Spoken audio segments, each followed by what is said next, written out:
Bladder पित्ता जिसे कि remove करना इतना आसान समझा जाता है। जिन लोगों का ऑपरेशन हुआ होता है वो लोग समझते हैं कि ये गैर मामूली बात है और ये उनको डॉक्टर्स ने ही बताया। मेरे बड़े भाई हैं, उनका 7-8 पहले पित्ता रिमूव कर दिया गया था। तब मैंने ये अपनी न्यूट्रिशनिस्ट की स्टडी स्टार्ट नहीं की थी।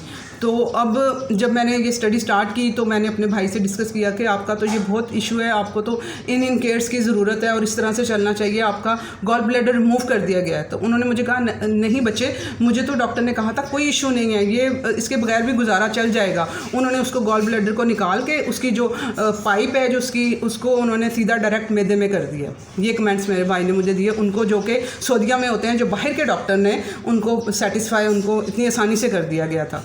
उसके बाद मेरे कुलीग हैं, मेरे साथ होते हैं, उनका भी 5-6 साल पहले पित्ते का ऑपरेशन और इन पित्ते का ऑपरेशन फौरी तौर पे किया जाता है। उसकी वजह ये होती है कि वहाँ पे जाके कचरा उनके फंस जाता है उन नालियों में और वहाँ पे फिर डॉक्टर्स को सलूशन यही नज़र आता है कि यहाँ पे ऑपरेट फौरी तौर पे करके रिमूव कर देते हैं। हालांकि उसको ऑपरेट के बगैर भी पहले उसको टाइम देना चाहिए कि वो ठीक ऑपरेशन के बगैर ही हो सके। लेकिन डॉक्टर्स को चूँकि ये चीज़ें पढ़ाई ही नहीं जाती हैं, उनको पढ़ाया ही ऑपरेशन करना, दवाइयाँ देना सिखाया जाता है, तो इस वजह से वो उसके मुताबिक आप लोगों को लेके चलते हैं। तो अब मेरे जो कोलीग हैं उनका इस तरह से पित्ता रिमूव हुआ तो मैंने उनसे कहा कि उमर साहब आपका तो पित्ता इस तरह से रिमूव है। नहीं मिस, कोई इशू नहीं है, डॉक्टर ने कहा था कि इसके बगैर गुजारा चल जाएगा। उन्होंने उसका पित्ते को रिमूव करके उसका पाइप मेरे मैदे में कर दिया।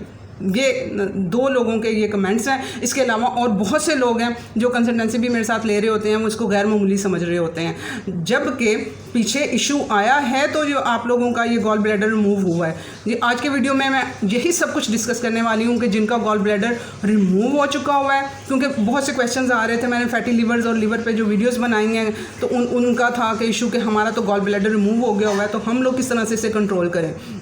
उनके लिए ये वीडियो वो गौर से सुने, इसे समझें। इसके अलावा जिन लोगों का इशू चल रहा है, जिन लोगों का लिवर का इशू चल रहा है, जिनका थायराइड का इशू चल रहा है, जिनका ब्लड प्रेशर का इशू चल रहा है, उनका पीछे अर्थराइटिस का इशू चल रहा है, उन लोगों के पीछे इशू उनके पित्ते में भी है और उनके जिगर में भी है। ठीक है, उन लोगों को भी यहाँ पे समझने की ज़रूरत है। अगर अब ठीक नहीं करेंगे तो आपकी सिचुएशन भी अल्लाह ना करे वहाँ पे आ जाएगी कि जिस टाइम पे डॉक्टर्स को ऑपरेशन करना पड़ेगा। फिर वहाँ जाके जो पथरियाँ बनी होती हैं ना, वो वहाँ पे जाके फंस जाती हैं उस नाली में, तो वो इतनी स्वेर किस्म की फंसी होती हैं कि उसका सलूशन उसे रिमूव करना ही बन जाता है।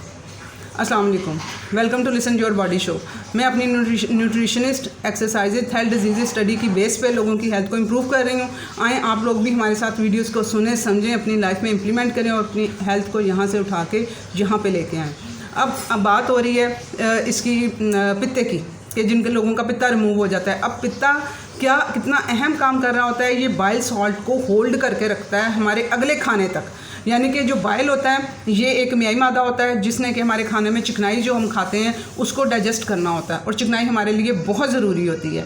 ठीक है, और उसको वो डाइजेस्ट करने के लिए हमें बाइल की ज़रूरत पड़ती है। जब हम खाना खाते हैं तो फिर वो हमारा पित्ता सिकुड़ता है, कॉन्ट्रैक्ट करता है और वो उसको कंसनट्रेट करके यानी थोड़ा पतला करके इस बाइल को रिलीज़ करता है हमारी छोटी आंत में, ताकि हमारा खाना डाइजेस्ट हो सके। अब मसला यहाँ पे जब आता है तो सिर्फ पित्ते का मसला नहीं आया है। पित्ते ने तो एक स्टोर का काम कर रहा है, यहाँ पे उसने उस बाइल को स्टोर करके रखना है, स्टोर रूम का काम कर रहा है। असल काम पीछे लिवर पे है, लिवर ने उसे प्रोड्यूस करना है। लिवर सही तरह से प्रोड्यूस करेगा, वो वहाँ पे अच्छी फॉर्म में आएगा। जब यहाँ पे कचरा होगा, जो दर्द होती है ना इसके जो सिम्टम्स हैं इसके, वो आपके जो जिनका ये पित्ते का भी जिनको पेन हो रहा होता है उनके यहाँ पे दाएँ तरफ यहाँ पे नीचे पेन होता है, पीछे शोल्डर में होता है, बैक में पेन जाता है दाएं तरफ। ठीक है, दाएं तरफ का ये सारा पेन होता है। तो वो अब किस वजह से पेन हो रहा होता है, जब वो स्लज जो उनसा कचरा है वो नालियों में फंस रहा होता है, तब आप लोगों को पेन आ रहा होता है। तो आप लोगों ने अब अपने लिवर पे भी काम करना है। अब जिन लोगों का रिमूव हो गया हुआ है, अब वहाँ पे देखें कि उनके साथ क्या मसाइल चल रहे हैं। विटामिन ए हमारे लिए बहुत ज़रूरी है, हमारी आँखों के लिए, हमारी आइज़ हेल्थ के लिए। अल्हम्दुलिल्लाह मैंने अपनी आइज़ पहले आज से 3 साल पहले मैंने चेक करवाई थी, वो जिस लेवल पे थी, और उसके बाद मेरा काम बढ़ गया। इन 3 सालों में मैंने चैनल का मेरा काम, मेरी स्टडी का काम, मेरे ऑफिस का काम तो बड़ा ही बड़ा था, तो मेरे यहाँ पे भी काम इधर बढ़े। और मेरा जो मोबाइल के साथ मैं वो औरत हूँ या लड़की कहने लगी थी, आप लोगों को होगा कि ये अपनी एज के मुताबिक वो करनी। मैं वो औरत हूँ कि जो मोबाइल सिर्फ इतना होता था कनेक्शन, कोई कॉल आई है तो मोबाइल पकड़ा है, सुना है, अदरवाइज़ मेरा मोबाइल वहाँ पे पड़ा होता था मेरी सीट पे। इवन के मेरे कोलीग्स कह रहे होते थे कि इनको अपने मोबाइल की भी कोई परवाह नहीं होती है, कि वो होती हैं लड़कियां, उनके मोबाइल उनके साथ साथ चल रहे होते हैं। तो मुझे होता था इससे दूर मुझे रहना है, ठीक है, जितना वो हेल्थ की तरफ मुझे जाना है। तो अब मुझे मेरी मजबूरी थी कि मुझे मोबाइल पे और इन टच इन सब चीज़ों से रहना पड़ा, और मुझे ये था कि अब मेरी आई साइट वीक होगी, ठीक है ना। मेरी पहले जब मैंने 3 साल पहले कराई थी, थोड़ी सी उसमें वो था, आया था इशू, करीब की आई साइट का थोड़ा सा इशू था। अब मैंने जब 3 साल बाद अब मैंने करवाई है 1-1.5 महीना पहले, तो वो डॉक्टर इतनी वो हुई, उसने मुझसे क्वेश्चन पे क्वेश्चन करना शुरू कर। उसे नहीं पता था मैं न्यूट्रिशनिस्ट की स्टडी कर रही हूँ और सारा कुछ मेरा वो चल रहा है। तो उसने मुझे क्वेश्चन पे क्वेश्चन करना शुरू कर दिया। उसको खुद को भी ग्लासेस लगे हुए थे। उसने कहा, आप क्या खाती हैं, आपने क्या किया है इन 3 सालों में आपका। मैं उधर ही गई ना जहाँ से पहले टेस्ट करवाया था।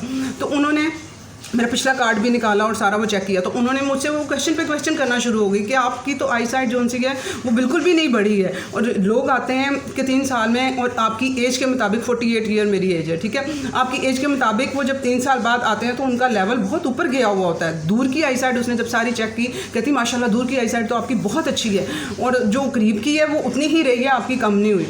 अब हालांकि अगर मैं ये अपनी डाइट को मैंने 3 सालों में इम्प्रूव किया, हेल्दी फैट, गुड फैट खाना शुरू किए मैंने। पहले मैंने ये गुड फैट्स को मैं भी बुरा समझती होती थी, ये फैट किस तरह डाइजेस्ट होना है, ये हमारे हार्ट को प्रॉब्लम करेगा, मैं भी इसे समझ रही होती थी कि ये सही नहीं है। लेकिन जब मैंने इनको स्टडी करना शुरू किया तो मैंने गुड फैट अपनी डाइट में बढ़ाए, तो वो अब उसको हज़म करना, ठीक है। अब विटामिन ए इतना ज़रूरी है आँखों के लिए।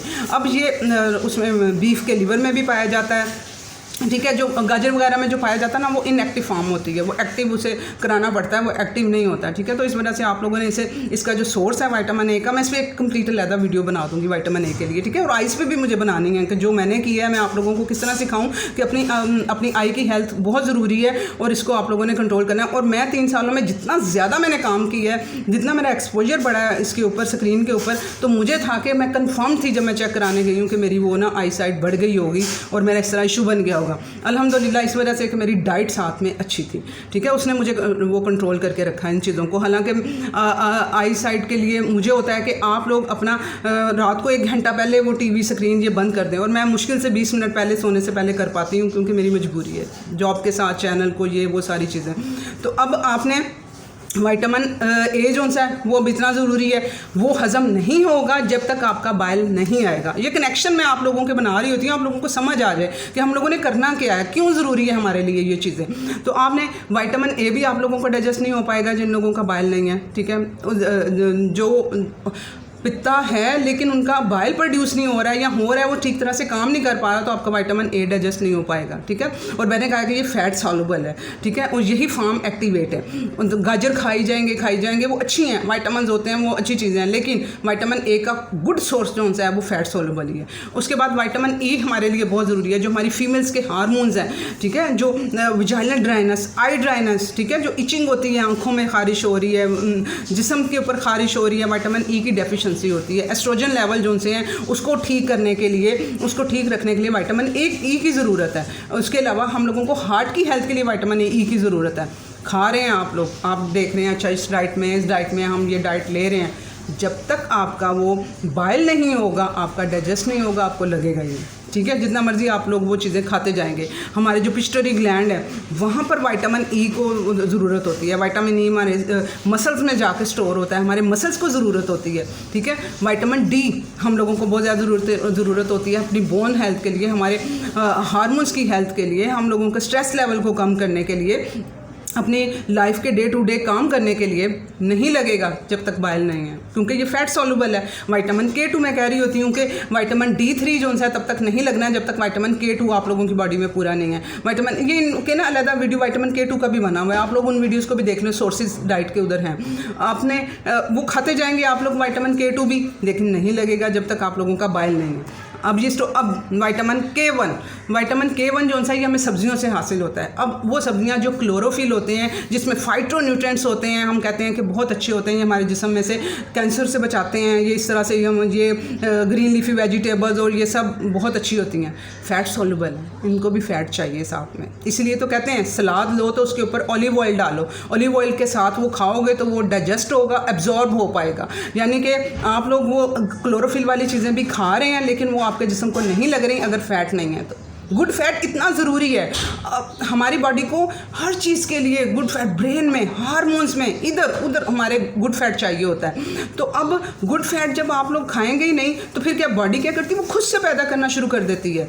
आप लोग जब उसे बाहर से नहीं ना देते हैं कोलेस्ट्रॉल, तो जिन लोगों का कोलेस्ट्रॉल बढ़ा हुआ आ रहा होता है वो लोग खाते भी नहीं हैं, वो लोग नोट भी करें वो लोग अपना कि वो कोलेस्ट्रॉल तो ले नहीं रहे हैं, फिर क्यों बनी जा रहा है कोलेस्ट्रॉल, जब खुद नहीं 75% हमारी बॉडी खुद बनाती है कोलेस्ट्रॉल, ठीक है, हमारे लिवर में बनता है और हमारी बॉडी खुद बनाती है कि उसे ज़रूरत होती है, जिस्म को, हमारे हार्मोन्स को ज़रूरत है, तो इन सब चीज़ों को ज़रूरत है। तो वो हमारी बॉडी को जब आप लोग नहीं देंगे, इस वजह से बॉडी को मौका ना दें, आप लोग खुद गुड फैट अपनी डाइट में ऐड करें। उसके बाद ओमेगा 3 की बात हो रही होती है, ये हमारे ओमेगा 6 के साथ बैलेंस करने के लिए बहुत ज़रूरी है। हम लोग सीड ऑयल्स खाते हैं, ठीक है, हम सीड्स ऑयल तो ओमेगा 6 होता है, वो तो हम लोग पूरा कर लेते हैं, वो हमारा लेवल यहाँ होता है, ओमेगा 3 का लेवल यहाँ होता है। ओमेगा 3 हम लोगों ने उसका बैलेंस दोनों का इक्वल होना चाहिए, जो स्टैंडर्ड है 1:1 होना चाहिए, लेकिन 1 कम से कम 1:4, यानी कि 4 अगर सीड ऑयल के थ्रू हम लोग ले रहे हैं ना, ओमेगा 6 ले रहे हैं, तो ओमेगा 3 कम से कम 1 होना चाहिए, 3 यूनिट इसके 1 यूनिट इसका, 1-3 का कम्बिनेशन लाजमी होना चाहिए ये। तो अब ओमेगा 3, और इसके लिए अब आप लोगों ने फ़िश ऑयल वगैरह नहीं लेने शुरू कर देने, वो सिंथेटिक फॉर्म में होते हैं, मरकरी उनमें होती है, तो आप लोगों ने इसे डाइट के थ्रू ही ओमेगा 3 को पूरा करना है। अच्छा, आप लोगों को अब इसके लिए भी ज़रूरत है बाइल की, ये तभी लगेगा आप लोगों को जब वो इसमें होएगा। अब जिन लोगों के गॉल ब्लैडर स्टोन बन जाते हैं, पथरियाँ क्यों बन रही होती हैं, वो जो कचरा है जो लिवर ने छानना था, हमारी बॉडी से आउट करना था, वो कचरा जो सा है वो उससे नहीं संभल पाया, उसने वो साथ में ही जाने दिया है और वो बाइल के साथ आ गया और उसने आके पथरियाँ बना दी हैं। और फिर वहाँ पे जब वो पथरी जाके फंसती है ना, जो बड़ा पत्थर है वो तो उसमें पित्ते में पड़ा रहता है, जो छोटा पत्थर फिर वहाँ से जब रिमूव होता है ना, वहाँ से जब मूव करता है वो उसने छोटी आँख में आने के लिए, तो फिर वहाँ पर वो फंस जाता है उस नाली में, वहाँ पे फिर ऑपरेशन ज़रूरी बन जाता है। तो ये इसका प्रोसीजर होता है कि वो फौरी तौर पे, कुछ तो वैसे ही ऑपरेशन कर देते हैं, कुछ डॉक्टरों अपने फौरी तौर पे अपने पैसे बनाने के लिए कर देते हैं। तो आप लोगों ने खुद अपना समझना है, ये स्टोन्स बिल्कुल ख़त्म हो सकते हैं अगर आप लोग अपना हेल्दी लाइफस्टाइल करेंगे, हेल्दी डाइट करेंगे, ये स्टोन्स खुद ब खुद टूट जाएंगे। मैं बताती हूँ आगे हम लोगों ने क्या करना है इनको तोड़ने के लिए, ठीक है। अब और जिनका नहीं है उनको भी बताती हूँ किस तरह से लेके चलेंगे। अब यहाँ पर ये बात होगी, इसके अलावा आपके जौन सी ब्लड शुगर है उसको भी हमारा बाइल जौन सा है वो कंट्रोल करता है। हमारी ब्लड शुगर जौन सी है वो उन लोगों की हाई रहेगी जिन लोगों की बॉडी में बाइल का नहीं होगी सही तरह से प्रोडक्शन, और उसको उनकी ब्लड शुगर भी कंट्रोल नहीं हो पाएगी, उसमें भी ऊपर नीचे वो सारे तनाव आते रहेंगे। उसके बाद ये हेल्प करता है एक्सेसिव कोलेस्ट्रॉल, जो हमारा कोलेस्ट्रॉल हमारी बॉडी के अंदर मौजूद होता है, उस कोलेस्ट्रॉल को, क्यों उनके कोलेस्ट्रॉल की रिपोर्टों में इतना ज़्यादा आ रहे होते हैं कोलेस्ट्रॉल। एक कंसल्टेंसी एक लड़के ने मेरे साथ, यंग लड़के ने ली, उसके इतने इश्यूज से, इतनी बुरी उसकी डाइट, उसका लाइफस्टाइल था, वो बंदा मानने को ही तैयार नहीं था कि मैंने गुड फैट नहीं खाने हैं। आप मुझे क्यों दे रही हैं गुड फैट, मेरे तो डॉक्टर ने ये मुझे मना किए हुए थे, मेरा कोलेस्ट्रॉल लेवल ज़्यादा आ रहा है, तो आप मुझे कह रही हैं कि गुड फैट खाएं, आप कह रही हैं कि मुझे अंडा जर्दी समेत खाएं, आप कह रही हैं कि मक्खन खाएं, तो मेरा तो कोलेस्ट्रॉल बहुत ज़्यादा आ रहा है मेरे टेस्टों में। अब आपके टेस्टों में आ रहा है, उसके पीछे उसकी रीज़न है कि आपका लिवर काम नहीं कर रहा है, आपका जिगर काम नहीं कर रहा है, उस कोलेस्ट्रॉल को तोड़ नहीं पा रहा है, ठीक है। अब इसका ये सलूशन नहीं है कि आप लोग गुड फैट ना लें, क्योंकि ये बाइल प्रोड्यूस, लिवर से जो ये बाइल प्रोड्यूस होना है, लिवर को काम करने के लिए गुड फैट की ज़रूरत है। अपने लिवर की हेल्प करें उसे गुड फैट दे के। लिवर को गुड फैट चाहिए होते हैं अपना काम सर अंजाम देने के लिए। जब आप लोग गुड फैट भी बंद कर देते हैं, लिवर बेचारा परेशान हाल, ठीक है, उसको वो किस तरह से अपने काम सारे कर पाएगा। अब लिवर ने ही जो बाइल की मौजूदगी में T4 को T3 में कन्वर्ट करना है। जो थायराइड के पेशेंट हैं उनके टेस्टों में T4 तो आ रहे होते हैं धड़ाधड़ उनके, जी हमारी रिपोर्ट में T4 का लेवल मिस, हमारी रिपोर्ट में T4 का लेवल सही आ रहा है। ये हमने क्या करना है उस T4 को, जब वो एक्टिव ही नहीं है, T3 एक्टिव फॉर्म है, हमें जो बॉडी में काम करवाने के लिए, हमारे मेटाबॉलिज्म को कंट्रोल करने के लिए जो थायराइड की जो फॉर्म चाहिए ना, T3 चाहिए, वो एक्टिव फॉर्म, यानी कि जो काम करे हमारे उसमें बॉडी में, और उसके लिए लिवर ने काम करवाना है बाइल की मौजूदगी में, वो तभी हो पाएगा गुड फैट आप लोग लेंगे तो, ठीक है। अब इस कोलेस्ट्रॉल को जो सा ये इकट्ठा हो रहा है, ये मैं ये नहीं, अब आप लोगों को क्या करना शुरू कर देते हैं, गुड फैट भी बंद कर देते हैं और कार्बोहाइड्रेट फिर पे आ जाते हैं, कार्बोहाइड्रेट ले रहे होते हैं। वो क्या कर रहा होता है, ट्राइग्लिसराइड बढ़ा रहा होता है, जो जाके दिल की शरियानों में कट लगा रही हैं, इन्फ्लेमेशन कर रही हैं, सोजिश कर रही हैं वहाँ पर। तो वो अब ट्राइग्लिसराइड भी बढ़ रहे हैं, वो कोलेस्ट्रॉल तो बुरे वाला बढ़ा ही हुआ है, साथ में ट्राइग्लिसराइड भी बढ़ रहे हैं, वो जहाँ के जाके सोजिश दे रहे हैं, और जो कोलेस्ट्रॉल है जो गंदे वाला बड़े पार्टिकल जिसे कह लो आप, वो जाके वहाँ फंस रहे होते हैं और फिर हार्ट अटैक हो रहे होते हैं। ये इसका रिलेशनशिप इस तरह से बन रहा होता है। तो आप लोगों ने इसको बुरा समझ के इसे लाइफ से आउट नहीं करना है। ये बाइल अब आपकी मदद करेगा जिस्म से जो टॉक्सिन्स, कचरा वगैरह है उसको रिलीज़ करने में, जो परफ्यूम्स की फार्म में, प्लास्टिक की फार्म में जो हमारे एनवायरनमेंट के थ्रू कचरा आ रहा होता है उसको मदद करेगा ये बाइल रिड्यूस करने में। उसके बाद जो हमारे बैक्टीरिया है, अब यहाँ पे बात आ जाती है सीबो की। जिन लोगों को भी सीबो का इशू है, स्मॉल इंटेस्टाइनल बैक्टीरियल ग्रोथ इसे कहते हैं, यानी कि जो हमारी बड़ी आंत होती है वहाँ बैक्टीरिया होने चाहिए। इसमें सीबो में क्या होता है, छोटी आंत में बैक्टीरिया प्रोड्यूस हो जाते हैं। जो छोटी आंत में बैक्टीरिया नहीं होने चाहिए, फिर वो वहाँ पर प्रोड्यूस किस तरह से होते हैं कि वहाँ पर बाइल सही तरह से नहीं आता है, पेंक्रियाज का जूस सही तरह से नहीं आता है, तो वहाँ का एनवायरनमेंट हिल जाता है। ठीक है, वो फिर एनवायरनमेंट हिलता है तो आपकी डाइट में भी ऊपर से आप वो चीज़ें लिए जा रहे होते हैं, फाइबर वगैरह, तो वो जहाँ पे और ऊपर को आपको इशू कॉन्स्टिपेशन के भी चल रहे होते हैं। अब वो वहाँ पर जाके वो फाइबर फंसा हुआ है, छोटी आंत में फाइबर होता है, तो बैक्टीरिया ने अपने खाने के पीछे जो उनसे बड़ी आंत से वो छोटी आंत में पहुँच जाते हैं, वहाँ ग्रो कर जाते हैं, क्योंकि उनका खाना यहाँ पड़ा हुआ है वहाँ का। और वहाँ क्यों पड़ा हुआ है खाना, क्योंकि वहाँ पर आप लोगों का बाइल ही नहीं आया, पेंक्रियाज से जूस ही नहीं आया उसको डाइजेस्ट करने के लिए, वो नीचे मूव ही नहीं करा, तो वो जो बैक्टीरिया थे बड़ी आंत वाले वो मूव करके ऊपर आ गए, उनको वहाँ जहाँ खाना था वहाँ पे वो आ गए। तो इन लोगों का बाइल का इशू है, जिगर का इशू है, जिनको सीबो का इशू है, तो सीबो वाले अपने जिगर पे काम करें, अपने बाइल पे काम करें। ये बात होगी। अब जो बाइल होता है ना वो अल्कलाइन इन नेचर होता है, और जो हमारा पेंक्रियाज का जूस होता है वो एसिडिक होता है। दोनों मिलजुल के ये काम कर रहे होते हैं, और इस बाइल ने ना दोबारा से रीअब्जॉर्ब होना होता है बड़ी आंत में, वापस जाके हमारी बॉडी में, जिगर में ये चला जाता है। अब ये आप देखें कि कितने इम्पोर्टेंट काम है इस बाइल के। अब कैसे डॉक्टर्स कह सकते हैं कि आप लोगों का पित्ता नहीं है, तो कोई बात नहीं है। अब इतने ज़्यादा काम कौन करवाएगा जो बॉडी के अंदर ये सारी चीज़ें चाहिए होती हैं। इसी वजह से तो फिर वो लोग डाउन से डाउन, उनका वेट बढ़ना शुरू हो जाता है, बेली एरिया बढ़ना शुरू हो जाता है, स्ट्रेस लेवल उन लोगों के बढ़ जाते हैं कि ये इतने ज़्यादा इश्यूज़ वो नहीं संभाल, जिस्म उनका नहीं झेल पा रहा होता इन सारी चीज़ों को। ठीक है, तो अब यहाँ पर अब जिनको ये होगा ना इशू, जिनके बाइल का, उनको क्या सिम्टम्स आएंगे, उन लोगों को ब्लोटिंग, गैस, इचिंग, पाँव में खारिश होना, हाथों में थोड़ी खारिश होना, इचिंग होना, ये बता रहा होता है कि कचरा जिस्म में जा रहा है और वो नहीं, मैंने अभी क्या कहा, ये टॉक्सिन्स को निकालता है बाइल, वो बाइल कचरा नहीं निकल पा रहा है तो वो जाके इचिंग वगैरह वो कर रहे होते हैं। ठीक है, आप लोगों को कोई और बीमारी नहीं है, सिर्फ आप लोगों का वो कचरा नहीं जिस्म से निकल पा रहा है, तो इस वजह से आप लोगों को ये इशू आ रहा है, आप लोगों को ये एसिडिटी का इशू हो रहा है। इसके अलावा टाइटनेस, जहाँ पर ये इस जगह पे बहुत खिंचाव, खिंच जाती है दाएं साइड पे, ये नीचे यहाँ पे पसली के नीचे जो यहाँ पे होता है ना वो पित्ता, और हमारा लीवर, और उसके नीचे पित्ता, तो यहाँ पे वो खिंच जाती है। यहाँ पे राइट साइड पे पेन, और ये सारी पेन इस राइट साइड पे, शोल्डर पे, बैक में, और यहाँ पर पेन, ये सारी इसकी सिम्टम्स हैं। और गैस, ब्लोटिंग का इशू चल रहा होता है। यहाँ से आपको पता चलेगा कि हाँ हमारे अंदर मसला है पीछे।